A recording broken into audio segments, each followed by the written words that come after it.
오늘은 우리가 잘 알고 있는 삭개오에 대한 이야기를 함께 나누면서 하나님의 은혜가 우리 모두에게 임하기를 간절히 소망합니다. 교회 오래 다녔던 친구들은, 어렸을 적부터 다녔던 친구들은 삭개오 이야기 한 번은 들어봤을 거예요. 그러나 교회에 잘 나오지 못했던 친구들이나 예배를 잘 안 드렸던 친구들이 있으면 혹시라도 삭개오에 대해서 모르는 친구들이 있을까봐 목사님이 잠깐 삭개오라는 사람이 어떤 사람인지 이야기를 좀 해주도록 하겠습니다. 예수님께서 여리고라고 하는 성을 지나가세요. 여리고라고 하는 성을 지나가시는데 그곳에 삭개오라고 하는 사람이 있었습니다. 이 삭개오라고 하는 사람의 직업은 뭐였냐면 세리장이었어요. 세리장이었고 부자였습니다. 부자면 좋은 거 아니에요, 그렇죠? 세리장이면 뒤에 뭔가 장자가 붙었으면 성공한 사람이죠. 맞아요. 세상적으로는 성공했고 세상적으로는 돈도 많았던, 또 힘도 있었던 사람이었어요. 그런데 이 사람에게는 육체적인 컴플렉스가 있었어요. 그게 뭐였냐면 키가 너무 작았어요. 키가 너무 작았고 또 관계적인 컴플렉스가 있었는데 친구가 없었어요. 왜 그랬을까요? 그 당시에 세리라는 직업은 지금으로 말하면 세무공무원인데 지금처럼 이렇게 체계화되어 있는 그런 세무공무원이 아니었어요. 그래서 지금처럼 온라인 뱅킹으로, 인터넷 뱅킹으로 세금이 나가고 들어오고 하는 것이 아니라 직접 가서 돈으로 세금을 받아왔단 말이에요. 그러니까 나라에서 이를테면은 10,000원을 세금으로 내라. 그러면 이 세리들이 어떻게 해요? 나라에서 50,000원을 내라 그랬어. 그러면서 더 가져가는 거예요.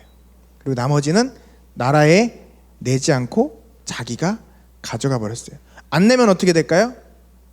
바로 공권력을 사용해서 강제로 빼앗아 버리는, 소위 말하면 세상 말로 강도 같은 사람들이었어요. 칼만 안 든 나쁜 사람들. 더군다나 이스라엘이라고 하는 나라에 유대 민족이라고 하는 민족이 살고 있었는데, 이 세리들은 유대 민족임에도 불구하고 로마의 지배를 받고 있었던 이 지역에서 로마에게 이 세금을 바쳤던 사람들이에요. 그러면 우리나라랑 약간 비슷한 시기가 있죠. 어느 시기일까요? 일제강점기. 일제강점기에 일본에 충성해서 편안한 삶을 살았던 사람들을 우린 지금 뭐라고 불러요? 친일파 매국노라고 부르죠.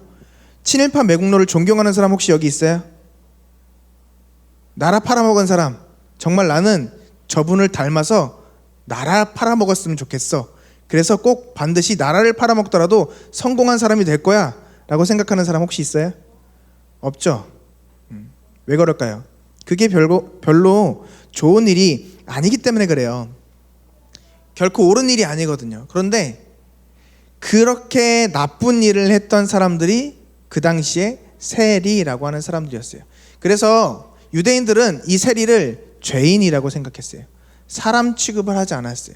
그래서 가까이 가지도 않았고 함께 하지도 않았던 거예요. 그런데 그 세리들 중에서도 제일 높은 사람 누구? 세리장이 누구였다고요? 삭개오라는 사람이었다고요. 그래서 많은 사람들이 구원자로 예수님을 따라다닐 때 그 무리 가운데 섞여 들어갈 수가 없었어요. 예수님을 만나고 싶었지만 예수님 가까이에 있는 많은 사람들 때문에 그 자리에 갈 수가 없었다고요. 물론 힘으로 야, 다 비켜 해가지고 예수님을 만나러 들어갈 수도 있었겠지만, 그렇지만 구원자이신 예수님, 이스라엘 사람들은, 유대인들은 예수님을 어떻게 생각했냐면 로마의 압제에서 구원할 구원자로 생각했단 말이에요. 메시아로. 그런데 로마의 앞잡이인 이 세리장 삭개오가 예수님과 친하다? 그것도 본인에게는 참 좋지 못한 위험한 일이 될 수가 있겠죠. 그래서 어떻게 했어요? 예수님을 멀리서라도 좀 보고 싶었는데 단점이 뭐였다고요? 키가 작았어요. 그래서 어떻게 했을까요? 포기하지 않고 자신의 이 모든 제한적인 상황들 때문에 쓰러지고 넘어지고 낙심하고 포기한 게 아니라 어떻게 했어요? 방법을 찾아냈어요. 뭐라고요? 방법을 찾아냈다고요. 그래서 어떻게 했어요? 뽕나무, 여기 우리 지금 번역된 성경으로는 돌무화과 나무라고 나와 있죠. 근데 예전 번역본으로는 뽕나무라고 나와 있거든요. 근데 우리나라 뽕나무랑 좀 달라요. 키가 컸어요. 왜? 삭개오가 올라가서 예수님을 볼 수 있을 만큼 큰 나무였어요. 어쨌든 뽕나무 위로 주님을 만나기 위해서, 주님을 보기 위해서 올라갔어요. 근데 주님께서 뽕나무 위에 올라가 있는 삭개오를 보시고 이렇게 말씀하시는 거예요. 삭개오야, 속히 내려오라. 내가 오늘 내 집에 유하여야 하겠다라고 말씀하세요. 유하여야 하겠다라고 하는 말은 뭐예요? 내가 그 집에서 오늘 하룻밤 자고 갈 거야. 너와 만남을 가지고 싶어. 너와 교제하고 싶어. 라는 이야기예요. 그 말을 들은 삭개오는 어떤 반응을 보였을까요? 급히 나무에서 내려왔고 주님을 자신의 집으로 모셔드렸다라고 성경은 이야기하고 있어요. 주여 보시옵소서, 내 소유의 절반을 가난한 자들에게 주겠사오며 만일 누구의 것을 속여 빼앗은 것이 있으면 내 갑절이나 갚겠나이다 라고 생전에 삭개오가 할 수 없었던, 하지 않았던 이야기들을 예수님을 만나고 난 뒤에 삭개오는 고백합니다. 그 말을 들은 우리 예수님께서는 뭐라고 이야기하시냐면, 오늘 구원이 이 집에 이르렀으니 이 사람도 아브라함의 자손이로다. 인자가 온 것은 잃어버린 자를 구원하려 함이니라 라고 말씀하신 거예요. 저는 오늘 이 설교를 듣는 우리 모든 중고등부에게 삭개오에게 임한 그 구원의 은혜가 풍성하게 부어지기를 주님의 이름으로 간절히 축원합니다. 저는 새로운 영혼들이 우리 가운데 좀 더 많아졌으면 좋겠어요. 풍성했으면 좋겠어요. 날마다 새 친구를 소개하는 시간들이 있었으면 좋겠어요. 그런데 그것만큼 기쁘고 즐거운 것은 무엇이냐면 잃은 양을 찾게 되는 거예요. 오랫동안 교회에 나오지 않았던 친구들이 교회에 다시 나온 모습들을 지난주, 이번 주 보게 되죠. 저는 그것도 참 귀한 일이라고 생각을 해요. 왜냐하면 교회를 한번 나왔다가 예수님을 만났다가 그렇지 못한 어떤 일들 때문에 예수님을 떠나가게 된 친구들은 다시 주님께로 돌아오는 일이 정말 쉽지가 않거든요. 왜요? 이미 경험이 있으니까. 해봤는데, 가봤는데 그래. 근데 더군다나 이 친구들이 교회를 멀리했던 이유 중에 많은 이유는 여러분들이 흔히 얘기하는 상처가 있기 때문에 그래요. 교회에서 상처받아서 교회 안 가 라는 이야기를 전 전도할 때마다 너무나도 많이 들었어요. 그게 너무너무 안타까운 거예요. 내가 교회 다녀봤는데 너무 싫어 라고 교회를 떠나간 친구들, 예수님을 떠나갔던 친구들. 그런데 그 잃은 양을 예수님께서는 계속해서 찾고 계셨고, 그 잃은 양이 돌아왔을 때 성경에 보니까 그 양을 찾은 목자가 잔치를 베풀었다라고 성경은 이야기하고 있어요. 그래서 우리가 흔히 교회에서 잃은 양 찾기라는 그런 명칭을 붙이는데요. 교회에 오랫동안 다니다가 신앙생활 하다가 하지 않았던 친구들, 오랫동안 교회를 출석하지 않았던 친구들, 이 시간 다시 주님께로 돌아올 때 주님께서 더욱 붙잡으시고 그 모든 상처들을 주시는 은혜가 있어지기를 간절히 소망합니다. 삭개오에게 구원이 임했다, 별거 아니라고 생각할지 모르지만 그것이 참 우리에게는 복된 소식인 거예요. 왜 그러냐면 삭개오도 구원받았거든요. 방금 전에 목사님이 이야기를 했지만 삭개오는요, 유대인들에게 사람 취급받지 못할 만한 사람이었어요. 나라를 팔아먹은 사람이고요, 동족의 피를 빨아먹었던, 그 고혈을 짜냈던 아주 나쁜 사람이 바로 삭개오였단 말이에요. 그런 삭개오도 정말 예수님을 만났을 때 구원을 받았는데 우리는 삭개오보다는 좀 착하게 살지 않나요? 그죠? 그러니 우리에게도 구원의 기회가 있다라는 거예요.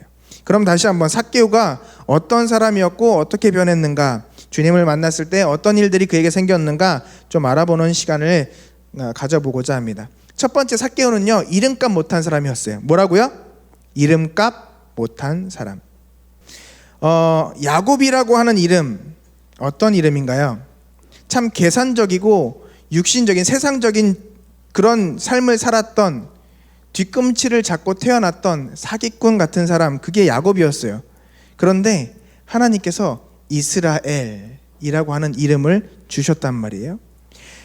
큰 자라고 하는 이름의 뜻을 가졌던 교만한 사울이라고 하는 사람이 예수님을 만나서 작은 자라고 하는 이름의 뜻을 가진 바울이라는 이름을 쓰게 되었어요. 열국의 아비 아브라함이요, 원래는 이름이 아브람이었어요. 조금 더 조그만한. 그런데 하나님께서 아브라함이라고 하는, 열국의 아비라고 하는 이름을 그에게 주셨다는 거예요. 여러분, 삭개오라는 이름의 뜻은 뭘까요? 삭개오라고 하는 이름의 뜻은 참 아이러니하게도 깨끗한 사람, 의로운 사람이라는 뜻이에요. 그의 부모가 삭개오가 태어났을 때 너는 깨끗한 사람이 되어라, 너는 의로운 사람이 되어야 돼 라고 삭개오라고 하는 이름을 지어줬는데, 그리고 날마다 넌 깨끗한 사람이야, 넌 의로운 사람이야 칭의를 얻으며 의로운 사람이라 칭함을 받으며 그렇게 자라왔던 삭개오는 정말 의로운 사람의 삶을 살지 못했어요. 마치 우리들과 같죠. 예수님께서는 우리를 의롭다 칭해 주셨는데 우리는 지금 의로운 삶을 살지 못하고 있잖아요. 이해가 됐으면 좋겠어요. 이 이야기에 나오는 성경 속의 삭개오가 그냥 성경 속에 있는 제3의 인물이 아니라 나라는 거예요. 내가 삭개오라는 거예요. 삭개오라고 하는 의로운 사람이라는 칭함을 입은 내가 의롭게 살지 못하고 있는 나의 삶의 모습 때문에 주님 앞에 나아갈 수가 없는 거예요. 그런데 이 삭개오, 나는 깨끗한 사람입니다, 나는 의로운 사람입니다 라고 자기 자신을 소개했던 그 삭개오는 그런 삶을 살지 못했을 뿐만이 아니라 그 이름값을 하지 못하면서 살았던 것이죠. 우리는 어쩔 수 없이 세상 가운데 살면서 그렇게 자신을 합리화시키면서 살아요. 시대가 그러니까, 상황이 그러니까, 그래서 나는 삭개오이지만 삭개오로 살 수가 없어 라고 이야기하는 거죠.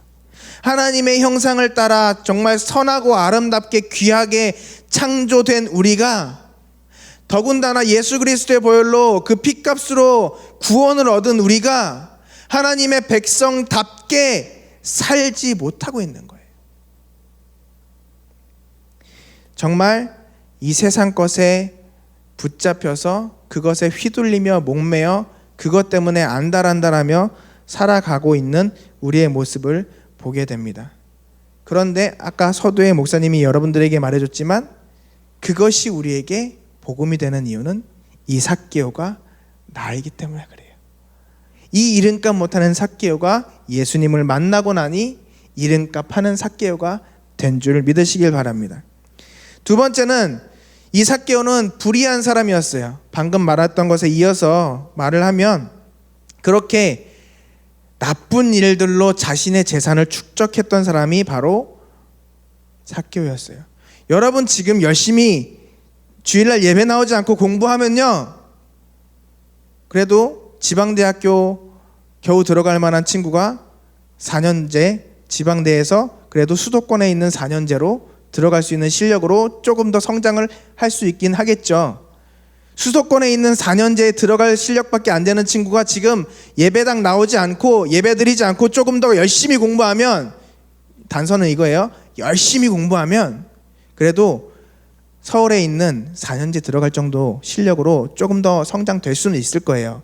여러분, 과외비 열심히 들여가지고 정말 열심히 노력하면 수도권 4년제에 좀 겨우 들어갈 수 있을 정도의 실력이 그래도 인서울, 서울에 안에 있는 그래도 좀 이름 있는, 이름 되면 알만한 학교 들어갈 수 있는 실력까지 될 수도 있을 거예요. 거기서 조금 더 노력하면 여러분 정말 좋은 미국에 또는 유럽에 또는 일본에 좋은 명문 대학 갈 수 있는 실력이 될 수 있을지도 몰라요. 그 다음에는요, 그걸로 여러분의 인생이 끝나는 건 아니에요. 오늘 말씀해 보니까요, 삭개오는 세상적으로 성공한 사람이었어요. 의로운 사람이라는 그 이름을 버리고 불의하게 살았는데, 그때 그 불의한 삶을 살아간 모습 때문에 그렇게 악착같이 자신의 동족들을 괴롭히면서 그들의 정말 고혈을 짜내면서 그들의 돈을 긁어 모아서 큰 부자가 되었단 말이에요. 그래서 세리들 중에서도 가장 높은 세리장에까지 올라갈 수 있었어요. 그런데 그 다음에는요, 세리장이었던 삭개오가 예수님을 찾을 수밖에 없었던 삶의 그의 영혼의 공허감은 더욱 커져만 갔다라고 하는 거예요. 그런데 이런 불의한 삶을 살아갔던 삭개오에게도 우리 주님께서는 찾아가신 줄 믿으시기를 축원합니다. 참 안타까운 건 뭐냐면요, 제가 신앙생활하면서 사역하면서 이런 얘기들을 들어요. 우리 좀 이렇게 함께 동역했으면 좋겠어요. 함께 헌신했으면 좋겠어요. 함께 좀 기도했으면 좋겠어요. 함께 신앙생활했으면 좋겠어요. 그런 이야기를 할 때 많은 사람들이 그래요. 제가 조금 더 착하게 되면 그때 교회 나갈게요. 또 신앙생활을 하시는 분들 중에서도 그래요. 제가 조금 더 거룩해지는 삶을 살면 그때 기도할게요. 그때 예배드리러 열심히 나갈게요. 지금은 아직 세상의 것을 끊지 못해서 제가 좀 그렇게 하기가 쉽지가 않아요. 어떻게 보면 그럴듯한 논리일 수 있어요.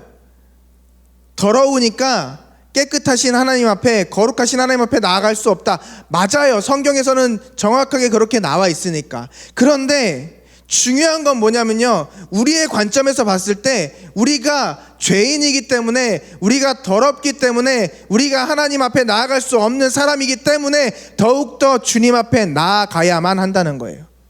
여러분들 좀 이해가 되시기를 간절히 소망합니다. 여러분 아프니까 병원에 갈 수가 없어요? 여러분 배고프니까 식당에 안 가죠? 목사님 지금 무슨 말 하시는 거예요? 배고프니까 식당 가서 밥을 사 먹어야죠. 아프니까 병원 가서 치료받아야 될 거 아니에요. 이게 상식적인 거예요. 이게 맞는 거예요. 왜요? 배고픈 사람에게 필요한 건 뭐예요? 식당에서 밥 사 먹는 거거든요. 아픈 사람에게 필요한 건 뭐예요? 아픈 사람에게 필요한 건 병원에서 의사를 통해서 치료받는 거거든요. 내가 아프니까 병원에 가면 안 돼요. 이것처럼 말도 안 되는 이야기를 하는 사람이 어디 있겠어요? 이게 똑같은 거예요. 내가 죄인이기 때문에 예수님이 필요한 거예요. 이해가 되시면 큰 소리로 아멘 해봅시다. 여러분, 물에 빠진 사람에게 구원이 필요한 것이죠, 물 밖에 있는 사람에게 구원이 필요한 것이 아니에요. 우리가 살아있기 때문에 마귀들이 계속 우리를 죽이려고, 우리를 쓰러뜨리려고, 우리를 넘어뜨리려고 시험하는 것이지, 공격하는 것이지, 우리가 그렇게 죽어있는 상태라면 마귀는 우리를 더 이상 공격하지 않아요. 왜? 가만둬도 지옥 갈 사람들이니까. 사랑하는 여러분, 우리의 삶이 깨끗하지 못할 수 있어요. 아니, 깨끗하지 않을 거예요. 하나님 앞에서 날마다 정말 회개해야만 겨우겨우 살아갈 수 있는 사람들일 것입니다. 구원받을 자격 갖춘 사람 절대 아닙니다. 인정합니다. 인정해야 됩니다. 그렇기 때문에 더 주님 앞에 나와야 하는 것이 우리인 것을 믿으시기를 축원합니다. 그래서 성경은 우리에게 이렇게 알려주고 있는 거예요. 자, 로마서 3장 10절부터 12절까지 이렇게 이야기하고 있어요. 기록된 바 의인은 없나니 하나도 없으며 깨닫는 자도 없고 하나님을 찾는 자도 없고 다 치우쳐 한 가지로 무익하게 되고 선을 행하는 자가 없나니 하나도 없도다. 의인은 하나도 없다는 거예요. 저는 그래도 조금 깨끗하게 살았는데요, 조금 깨끗한 것도 깨끗한 게 아니에요. 여러분이 입고 있는 옷에 만약에 화장실에 있는 오물이 묻었어요. 요만큼 묻었어요. 요만큼, 진짜 요만큼 묻었어요. 요만큼. 여러분, 그러면 요만큼 묻었으니까 똥 묻히고 다닐 거예요? 얼마 안 묻었잖아요. 요만큼인데 괜찮겠죠? 말이 안 되죠? 말이 안 되는 거예요. 율법이 많은데 그 율법 중에 하나라도 어기면 범법자가 되는 거예요. 하나님 앞에 설 수가 없다고요. 근데 예수님께서 우리에게 뭐라고 말씀하셨냐면, 형제를 미워하는 자마다 살인한 자라고 얘기했고요, 지나가는 여자를 보며 음욕을 품는 자마다 간음한 사람이라고 이야기했단 말이에요. 내가 무엇을 보면서 부러워하고 저게 내 거였으면 좋겠다라고 생각한 것 자체가 뭐예요? 그게 욕심인 거예요. 그런데 그 욕심이 잉태한 즉 죄를 낳고 죄가 장성한 즉 사망을 낳느니라. 성경은 우리에게 그렇게 가르쳐 주고 있어요. 여러분, 생각만 하는 그것까지도 하나님의 법 앞에서는 죄라는 거예요. 가장 큰 죄는 무엇이냐? 나를 믿지 않는 것이요 라고 성경은 이야기하고 있어요. 여러분이 정말 예수님을 믿는다면 예수님 믿는 사람으로서의 삶을 살아가야 하는데 과연 그렇게 살고 있습니까? 로마서 3장 23절 24절은 계속해서 이렇게 말하고 있습니다. 모든 사람이 죄를 범하였음에 하나님의 영광에 이르지 못하더니 그리스도 예수 안에 있는 구속으로 말미암아 하나님의 은혜로 값없이 의롭다 하심을 얻은 자 되었느니라. 맞아요, 여러분. 한 사람도 빠짐없이 우리는 하나님의 은혜 없이는 살 수가 없는 죄인인 거예요.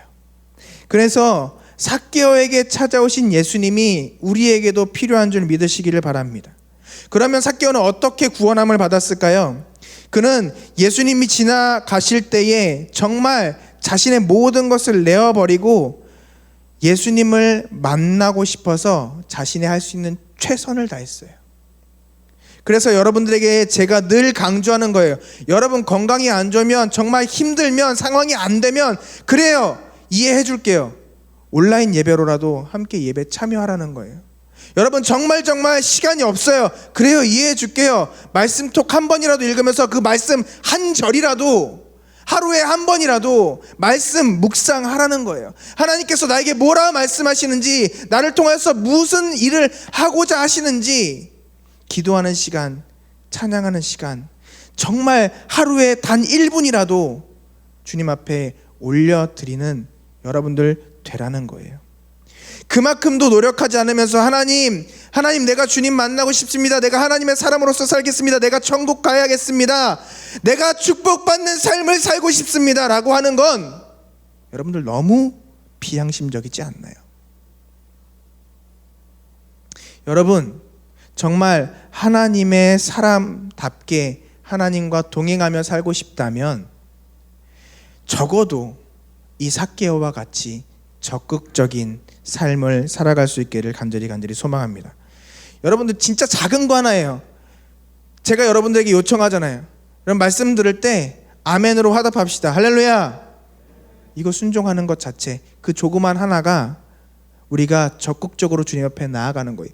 우리 주의 이름 한번 외치며 통성으로 함께 기도합시다. 우리 결단하며 나아갑시다. 그때 옆에 있는 친구들 생각하지 않고 주여 외치면서 기도하면서 하나님을 찾으며 갈급해야 하는 마음으로 주님 앞에 나아갈 때 그때 주님께서 만나 주신다는 거예요. 이해가 되시면 큰 소리로 한번 아멘 해볼까요? 그래서 오늘 이 시간 이 작은 변화 하나하나로, 이 작은 순종함 하나하나로 반드시 여러분들의 삶에 주님께서 다가오시기를 소망합니다. 그렇게 예수님 만나기 위해서 뽕나무로 올라갔던 삭개오를 예수님께서는 바라보셨어요. 그리고 그 삭개오에게 내려오라 말씀하셨고 그 삭개오를 만나신 줄 믿으시기를 축원합니다. 그런데 우리가 착각하지 말아야 될 것은 우리가 이렇게 적극적으로 해서 하나님을 만난 거야 라고 생각하시면 안 돼요. 제가 아까도 말씀드렸지만 이 모든 것이 뭐라고요? 주님의 은혜인 거예요. 그래서 여러분 적극적으로 기도할 수 있기를 간절히 축원합니다. 아멘도 적극적으로 할 수 있기를 축원합니다. 적극적으로 순종할 수 있기를 축원합니다. 그래서 구하고 찾고 두드릴 때 주님께서 만나 주시는데 내가 주님을 강력하게 만난 그때에 교만하지 않기를 또한 소망합니다. 그게 정말 중요한 거예요. 어찌되었든 짧은 시간에 목사님이 여러 가지 이야기하고 싶은데 시간이 많이 없기 때문에 말씀을 좀 줄이고자 합니다. 주님께서는 삭개오를 부르셨어요. 그리고 그 삭개오를 만나 주셨습니다. 그리고 삭개오는 주님을 영접했어요. 사랑하는 여러분, 여러분도 지금 이 시간 주님께서 여러분을 부르시는 줄 믿으시길 바랍니다. 왜냐하면 지금 여러분이 이 자리에 나온 것 자체가 여러분의 적극적인 그 모습으로 주님을 만나기 위해서 나온 거예요. 여러분은 선생님이 오라 그래서 친구들 때문에 아니면 엄마 아빠 때문에 어쩔 수 없이 이 자리에 나왔을지도 모르지만 그것 하나하나까지도 주님께서 은혜로 부르신 줄 믿으시길 바랍니다. 그리고 지금 이 시간 부족한 종의 입술을 통해서 사랑하는 아들아, 사랑하는 딸아, 내가 너와 함께하고 싶단다. 지금 여러분들을 부르신 줄 믿으시길 바랍니다. 그럼 마지막으로 여러분들이 해야 될 것은 무엇이다? 삭개오가 예수님을 자신의 집에 모셔드렸던 것처럼 여러분의 마음 가운데 우리 주님을 왕으로 모셔드려야 할 줄 믿습니다.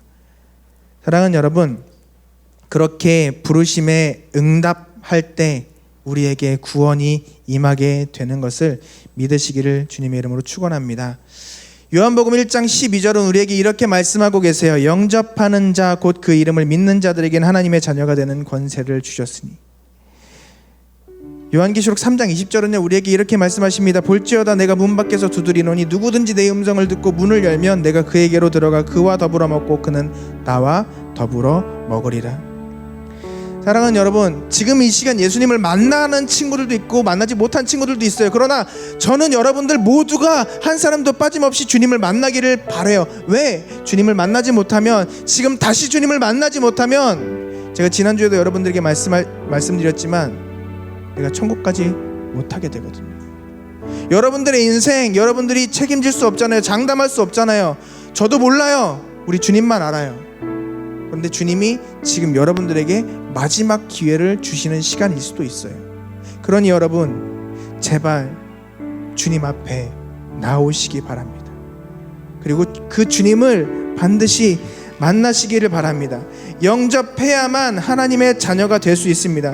쉽게 말씀드릴게요. 여러분, 밥상 차려놨는데 밥 안 먹으면 계속해서 배고플 수밖에 없어요. 여러분, 제가 여러분들에게 선물을 줬는데 그 선물 여러분들이 풀어보지 않고 가져가지 않으면 여러분들 선물이 아니에요. 하나님의 구원도 마찬가지입니다. 그 은혜도 마찬가지예요. 주님께서 여러분들에게 허락해 주셨는데 여러분들이 아멘하고 순종하고 받아들이지 않으면 여러분들이 그 은혜의 주인공이 될 수가 없는 거예요.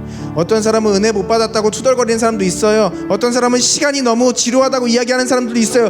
그런데 여러분, 분명한 건 그 시간에도 주님을 만나는 사람이 있다는 거예요. 그 시간에도 주님을 체험하는 사람이 있다는 거예요. 정말 수많은 사람들이 예수님을 만났지만 그 가운데 기적을 체험한 단 한 사람, 주인공은 그 한 사람뿐이었다는 것을 잊지 마시길 바랍니다. 마지막으로 말씀을 정리합니다. 사랑하는 우리 중고등부 여러분 한 사람 한 사람 오늘 반드시 이 시간 주님을 영접하시기를 소망합니다. 이 시간 우리가 통성으로 결단하면서 기도하고 찬양하기 원해요. 찬양하실 분들은 찬양하시고 기도하실 분들은 기도합시다. 하나님, 내가 이제 주님을 나의 구주로 모셔드립니다. 나의 마음을 열어 주님을 모십니다. 주님, 나의 심령 가운데 들어오셔서 나의 왕이 되어주시고 나의 주가 되어주시고 나의 모든 죄를 용서하시며 나를 영생의 길로, 복된 길로 인도하여 주시옵소서. 주의 이름 한번 크게 외치며 통성으로 기도하겠습니다. 주여!